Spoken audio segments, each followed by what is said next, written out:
Hi, it's Dennis Evers, the Godfather Prepper. It's spring, and we are at our potting bench that we made a couple years ago, if you'll show over here.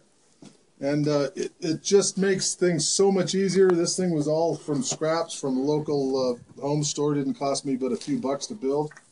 And I got to tell you, when you go to do your planting, this just absolutely makes it easy to just crank out your seeds. There we go. One other thing, these are awesome for planting seedlings. And what you do is you get these. These were left over, and they don't use them for. These are seasonal, and I got these little cups. You can get these at various places. And what you do is you take them.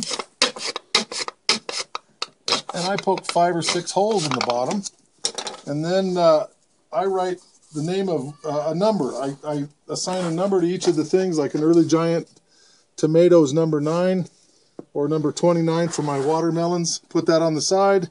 And if you're planting a lot of seeds, you don't want to write the whole thing out. You just write the number. That way you can go right to the number. And anyways, you get those in there, and you keep track of everything in your notebook. You write the date that you planted it, and that way if something doesn't come up or something grows like crazy, you're going to want to keep that set of seeds, or you're going to want to get rid of it if you've planted 10 or 20 seeds and none of them come up. You'll know it's a bad batch, so you don't have to mess with it next season.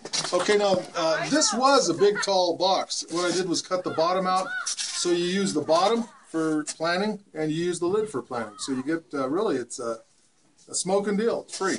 What you need to do is score them, and that's to pull the water away. And all you do is just take this is a Phillips screwdriver, and all I do is just score it like this.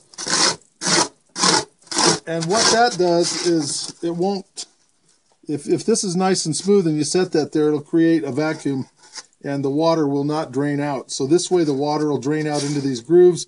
And like I said, at some point, if there's any water in the bottom of this, it's hard on your seedlings. You want to tip it and drain it out, and it just again works great. And if you're outside or growing these in a hot box or something, just poke a few holes in the bottom, and that way after you score it, poke a few holes in the bottom and the water will drain off automatically. Okay, and this is what I'm talking about, pulling off that water. Now, if this was to sit in that water, I probably wouldn't have much luck with these seedlings.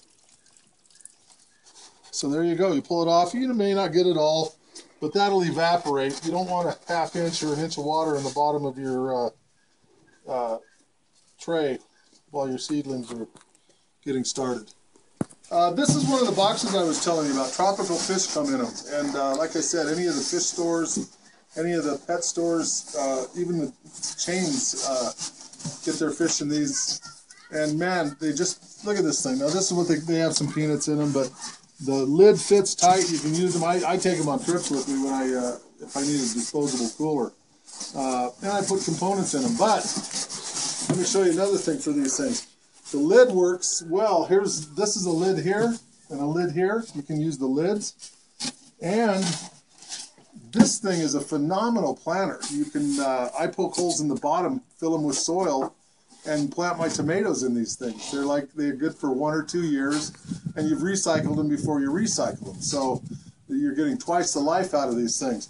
But they're perfect as planters, and you can stack as many as you want next to each other. They're squares, so they don't take up a lot of space, but they really are, and they throw them away by the, I can't even fathom, by the thousands. Every single day, everywhere across the USA, people are throwing these away in dumpsters. And all you got to do is go to a pet store that does fish and ask them if you can have them, and chances are they'll give them to you. So take advantage of it. It's a really neat product.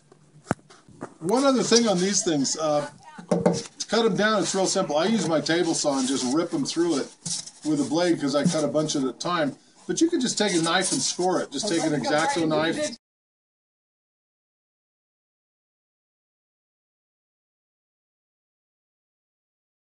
And here's some we did yesterday. Give them about a week, 10 days, and we'll start seeing some movement. Well, here are some of them that I planted a couple weeks ago. They're looking pretty good. These are some transplants, and they're a little bit leggy, but the thing about tomatoes is we'll plant them deep and take care of that.